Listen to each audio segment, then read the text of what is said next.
Hello friends, how are you? कैसे हैं आप लोग? आशा करते हैं दोस्तों आप बहुत अच्छे होंगे। तो दोस्तों, आरआरबी जेई वर्कशॉप की पोस्ट जो कि चारों ही ब्रांच के लिए एप्लीकेबल रहती हैं। और फ्रेंड्स, मैं भी एज ए जेई जब ज्वाइन किया था तो वर्कशॉप में ही ज्वाइनिंग हुई थी और अभी भी इन वर्कशॉप ही हूँ और एज ए एसएससी कार्यरत हूँ रेलवे में। तो मैं मानता हूँ कि मैं आपको वर्कशॉप के job profile, incentive, salary, night duty होती है कि नहीं, जितने भी आपके क्वेरीज़ हैं, वर्क प्रेशर कैसा है, लोड कैसा रहता है, छुट्टियां मिलती हैं कि नहीं, तो जो भी आपके क्वेरीज हैं जितने भी हैं, मैं सारे यहाँ पे मैं मानता हूँ कि अच्छे से डिस्कस कर सकता हूँ और आपको एक पुख्ता इन्फॉर्मेशन यहाँ पे मैं प्रोवाइड कर सकता हूँ। तो दोस्तों, आप अगर इस चीज़ के लिए सर्च कर रहे हो कि कैसे रेलवे का वर्कशॉप जॉब प्रोफाइल हम समझें, जानें, और अगर आपको अच्छा लगे तो आप इसको चूज भी कर सकते हैं इन योर प्रेफरेंस। तो आप इस वीडियो को जरूर देखना। जो बच्चे नए हैं, चैनल को लाइक से सब्सक्राइब करना बिल्कुल मत भूलिएगा। तो फ्रेंड्स, चलिए पहले एक चीज़ समझ लीजिए कि वर्कशॉप होता क्या है। थोड़ा सा एक मैं आपको ब्रीफ कर देता हूँ। फ्रेंड्स, आप देखो कि जैसे कि ट्रेन्स हैं, तो ट्रेन्स में आपको पता है लोकोज होते हैं और उसके पीछे डब्बे होते हैं। तो लोको का तो सेट होता है, इलेक्ट्रिक लोको सेट, डीजल लोको सेट, जो कि इनका मेंटेनेंस करता है। मगर इन डब्बों का क्या है कि पीओएच होता है, आईओएच होता है, मतलब पीरियोडिक ओवरहॉलिंग और इंटरमीडिएट ओवरहॉलिंग। ये दोनों जो मेजर मेंटेनेंस का वर्क है दोस्तों, वो वर्कशॉप करते हैं। वर्कशॉप दो कैटेगरी में है। मान लीजिए अगर कोई वैगन का सिर्फ कर रहा है, मतलब मालगाड़ी का कर रहा है, तो वो बस वैगन वाला वर्कशॉप कहलाएगा। मगर ज़्यादातर नहीं, मैक्सिमम वर्कशॉप आपको देखने को मिलेंगे C&W वर्कशॉप, जिसमें कि C का मतलब है कैरेज और W का मतलब है वैगन। कैरेज मतलब जो सवारी होती है, पैसेंजर कोचेज, और वैगन का मतलब जो मालगाड़ी की कोचेज मतलब डब्बे होते हैं। तो दोनों का ही मेंटेनेंस एक जगह पे होता है, इसीलिए कैरेज एंड वैगन वर्कशॉप कहा जाता है दोस्तों। अब देखो, कोई भी मान लो एक पैसेंजर कोच आया, वो कोच ऐसा है, मान लीजिए ये उसके व्हील्स हैं, ये उसका बॉडी है, और बॉडी के नीचे दोस्तों एक पार्ट होता है जिसमें व्हील्स लगे होते हैं, तो इसको बॉगी कहा जाता है। ठीक है, कोच के नीचे इसको कोच कहते हैं। इसके नीचे दो ट्रॉली टाइप के चीज़ होते हैं, जिस ट्रॉली को बॉगी कहा जाता है, और बॉगी में ही चक्का लगा होता है। ऐसे ऐसे और भी बहुत सारे कंपोनेंट होते हैं दोस्तों। तो आप ऐसा समझिए कि वर्कशॉप के अंदर क्या होता है कि एक पूरा कोच लगभग 12 से 15 भागों में खुल जाता है और 15 अलग अलग शॉप्स में चला जाता है। 15 अलग अलग शॉप्स में चला जाता है। किस चीज़ के लिए? अपने इंडिविजुअल ओवरहॉलिंग। मतलब ओवरहॉलिंग का मतलब मेंटेनेंस, मतलब या तो इसमें चीज़ें बदली जाएंगी या रिपेयर की जाएंगी, इसको फिर से नया जैसा बना के कोच को फिर से मतलब कोच को फिर से डिसअसेंबली के बाद असेंबली करके बाहर ट्रैफिक लाइन मतलब चलने के लिए छोड़ दिया जाता है।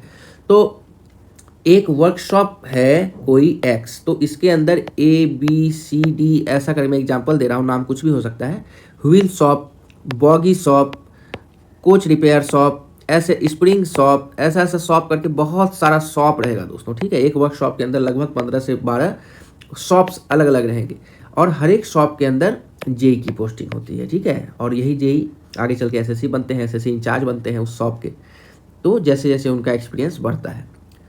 अब क्या है कि एक वर्कशॉप के अंदर आपने समझ लिया कि जेई की पोस्टिंग कैसे होती है, और एक कोच के अंदर काम क्या क्या है पहले ये समझिए। या तो काम होगा कि मैकेनिकल रिलेटेड वर्क होगा, मशीनिंग, मिलिंग, उसका मतलब कि चक्का का प्रोफाइलिंग, टर्निंग, या फिर मान लीजिए उसके बॉगी का रिपेयरिंग। बॉगी तो मैकेनिकल वाले जेई भी शॉप में काम कर रहे हैं, और वहीं मान लीजिए अगर वंदे भारत कोच है तो मोटर खुलेगा, तो मोटर का भी रिपेयरिंग ओवरहॉलिंग होगा, तो इलेक्ट्रिकल का भी काम करना पड़ेगा। अब हर एक शॉप जो है वो तो ऐसे नहीं है, वो शेड है बना हुआ, शेड के नीचे शॉप है, कुछ बिल्डिंग्स हैं, ऑफिस है, तो इसका मेंटेनेंस कौन करेगा? तो सिविल वाले जेई करते हैं। और यार्ड है जिससे कि कोच इन आउट होते हैं, या फिर रेल नेट का कनेक्शन पूरे वर्कशॉप में है, तो ये सब काम टेलीकॉम का, सिग्नलिंग का, रेल नेट का कौन करता है? तो SNT जेई करते हैं। और DND जेई भी यहाँ होते हैं, जो डिजाइन एंड ड्राइंग करते हैं, maintenance, shed, electrical components, jig, fixtures, इन चीज़ों को लेकर। अब ये तो आपने समझ लिया कि ओवरऑल काम क्या होता है वर्कशॉप में, और जेई एसएससी काम कैसे करते हैं। और इन सब के ऊपर AWM workshop assistant workshop manager, deputy rank officer, उसके ऊपर CWM जो हाईएस्ट रैंक ऑफिसर होते हैं, चीफ वर्क्स मैनेजर। तो ऐसा चलता है वर्कशॉप का काम। अब मैं बताता हूँ आपको कि पहला पॉइंट कि नाइट ड्यूटी होती है कि नहीं। तो नाइट ड्यूटी दोस्तों होगी वर्कशॉप में। जब लोड ज़्यादा रहता है तो नाइट ड्यूटी, नाइट रोस्टर होता है। वीक में आपको 3 दिन या फिर पूरा वीक भी एक मंथ में करना पड़ सकता है। दूसरा चीज़ आपका रहता है कि टाइमिंग क्या रहती है वर्कशॉप की। तो शिफ्ट जैसे होते हैं दोस्तों, 8 घंटा का शिफ्ट होता है, तो 8 to 4 होगा, 9 to 5 होगा, 10 to 6 होगा, ये हुआ सुबह वाला 3 शिफ्ट जैसे चल रहा है। एक दोपहर वाला भी चलेगा, 2 to 10 चलता है, फिर एक 10 to 6 भी चलता है नाइट शिफ्ट। तो नाइट में जब होगा तो ये शिफ्ट आपको मिलेगा, नहीं तो एक डे शिफ्ट ऐसा मिलता है। ये रही आपकी ड्यूटी की बात। अगला बात करते हैं फ्रेंड्स कि आपका जो इंसेंटिव है वो क्या सभी को मिलता है। तो दोस्तों इंसेंटिव पहले आप समझ लीजिए कि कोच के कंपोनेंट्स को मेंटेन करने में जो सेक्शन डायरेक्टली इन्वॉल्व रहते हैं, खास करके मैकेनिकल और इलेक्ट्रिकल, इनको इंसेंटिव यहाँ पे डायरेक्टली एप्लीकेबल रहता है। ये इंसेंटिव स्कीम के अंदर कवर रहते हैं। मगर जो कि सिविल का वर्क जो होता है दोस्तों, वर्कशॉप के अंदर ही है, मगर वो एईएन ऑफिस के अंदर आता है। एईएन ऑफिस के अंदर आप जेई की तरफ पोस्टेड होंगे, जेई सिविल कहलाएंगे, आपको वहाँ आईओडब्ल्यू भी कहा जा सकता है, इंस्पेक्टर ऑफ वर्क्स। तो यहाँ पे इंसेंटिव नॉन एप्लीकेबल रहता है। फिर एसएनटी का कुछ पोस्ट के लिए एप्लीकेबल हो सकता है, मगर ज़्यादातर जो एसएनटी का यार्ड मेंटेनेंस का या फिर सिग्नल मेंटेनेंस का काम है, उसमें इंसेंटिव नॉन एप्लीकेबल रहता है। डिज़ाइन एंड ड्राइंग में भी इंसेंटिव दोस्तों नहीं मिलता है। ये रही इंसेंटिव की बात।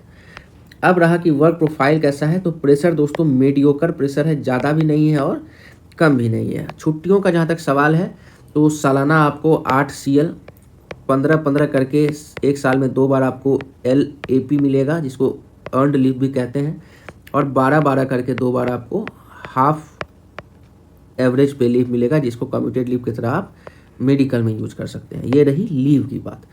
लीव मिलता है कि नहीं, तो मान लो एक शॉप के अंदर 3 जेई हैं, एक SSC है, तो आप साइक्लिक मैनर में अगर लीव लेंगे तो आराम से मिलेगा। अगर एक साथ सब लीव लेना चाहेंगे तो ऑफिसर्स वहाँ पे क्वेश्चंस करेंगे ही करेंगे कि एक साथ लीव आपको यहाँ मिलना दिक्कत होगा। ये रही सीधी सी बात। खुद में आपको कोऑर्डिनेशन करके चलना पड़ेगा किसको कब लीव लेना है। लीव मिल जाता है, दिक्कत यहाँ पे ज़्यादा फेस नहीं करना पड़ेगा आपको, लीव में दिक्कत फेस नहीं करना पड़ेगा। इंसेंटिव का रेट मैं बता दूं, अगर आप जब तक जेई रहोगे तो आपका फिक्स नहीं रहेगा, 10 to 20 के अराउंड आपको परसेंट में मिलते रहेगा। जैसा आउटटर्न रहेगा वैसा इंसेंटिव मिलेगा। जब SSC बन जाओगे तो ये 15% ऑफ योर बेसिक पे फिक्स हो जाता है। 15% ऑफ योर बेसिक पे, जितनी छुट्टियाँ लोगे उस डे के हिसाब से कटेगा भी इंसेंटिव, ठीक है। अच्छा, अब रही अगली बात कि प्रमोशन का क्या हाल है। प्रमोशन का हाल कैडर पे डिपेंड करेगा। मैकेनिकल इलेक्ट्रिकल में प्रमोशन ज़्यादातर अच्छे ही रहते हैं। 4 साल के अंदर आप SSC यहाँ पे बन जाते हो। DND वाला कैडर स्लो रहता है। AEN के अंदर जो IOW है, इनका थोड़ा सा स्लो हो सकता है एज पर कैडर वैकेंसी। अगर आपका कैडर वैकेंसी अच्छा है तो ठीक रहेगा। किसी किसी जगह पर अगर AEN का कैडर वैकेंसी वहाँ पे ऑफिस में कम है तो 5 से 6 साल भी आपको जेई से SSC बनने में लग सकता है वहाँ पे। अब अगर अगला बात करें हम लोग कि यहाँ पे LDC का क्या स्कोप है, तो LDC यहाँ पे आपका जो भी जोनल लेवल पे होता है, तो वहाँ से आप पहला अगर LDC आप क्लियर करते हो 30% या 70%, तो आपको AWM असिस्टेंट वर्क मैनेजर, या अगर इलेक्ट्रिकल से हुए तो यहाँ पे AEE असिस्टेंट इलेक्ट्रिकल इंजीनियर, या सिविल से आपने पास किया तो AEN का पोस्ट आपको मिलेगा, जो कि लेवल 8 का पहले पोस्ट रहेगा 2 साल तक, फिर ये लेवल 9 में चला जाएगा 5400 ग्रेड पे, ठीक है। आप ग्रुप बी ऑफिसर यहाँ पे पहले बनोगे, फिर ग्रुप ए में जाओगे 2 से 3 साल के बाद। ये तो रही प्रमोशन की बात। अब यहाँ पे बात आती है कि जब आप सेलेक्ट होंगे रेलवे में तो क्या आपको वर्कशॉप चूज करने का ऑप्शन मिलेगा, तो नहीं। आपको जोनल लेवल पे जब सिलेक्शन लिया जाता है तो डिवीजन चूज करने का एक ऑप्शन, चूज करने का नहीं, डिवीजन का प्रेफरेंस आपसे मांगा जाता है कि कौन सा डिवीजन आपको चाहिए। मगर वर्कशॉप जितने भी हैं जोन में, वो आपको अलॉट किए जाते हैं as per requirement and as per ability basis. इसमें चूज करने का ऑप्शन यहाँ पे आपको नहीं मिलता है फ्रेंड्स। सैलरी की अगर बात करें तो अगर आप सारा जेई का जब स्टार्टिंग है आपका, तो आपको इंसेंटिव और क्लास X सिटी का अगर वर्कशॉप है तो सारा चीज़ मिला के लगभग 75,000 इन हैंड आपको मिल सकता है।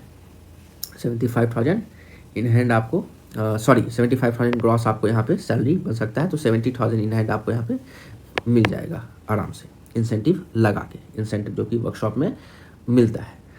और वर्कशॉप को लेके मैंने सारे ही डाउट्स आपके यहाँ पे क्लियर कर दिए हैं। जॉब प्रोफाइल भी बता दिया। वर्क लाइफ बैलेंस आपका अच्छा रहेगा। ऑफिस टाइम वाला जॉब है, जो भी रहेगा तो 8 ही घंटा का शिफ्ट है आपका, तो ज़्यादातर डे शिफ्ट ही रहता है, तो आप सारा family plus work life balance आप बना पाएंगे यहाँ पे। कुल मिला के मेरे हिसाब से वर्कशॉप की ड्यूटी बहुत अच्छी है रेलवे में।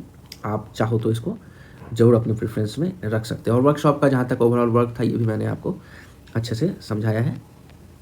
तो चलिए, मैकेनिकल, SNT, सिविल, इलेक्ट्रिकल का क्या वर्क है, ओवरऑल कंपोनेंट्स जो होते हैं सारे का मेंटेनेंस, ओवरऑल वर्कशॉप का इलेक्ट्रिकल देखना, ओवरऑल वर्कशॉप का सेट देखना, ओवरऑल गाड़ी का मैकेनिकल मेंटेनेंस करना, मशीन्स का मेंटेनेंस करना, एसएनटी का भी मैंने आपको समझा दिया। तो चलिए दोस्तों, आशा करते हैं कि आपको ओवरऑल ये वीडियो अच्छा लगा होगा। तो लाइक से सब्सक्राइब कीजिए। मिलते हैं फिर नेक्स्ट वीडियो के साथ।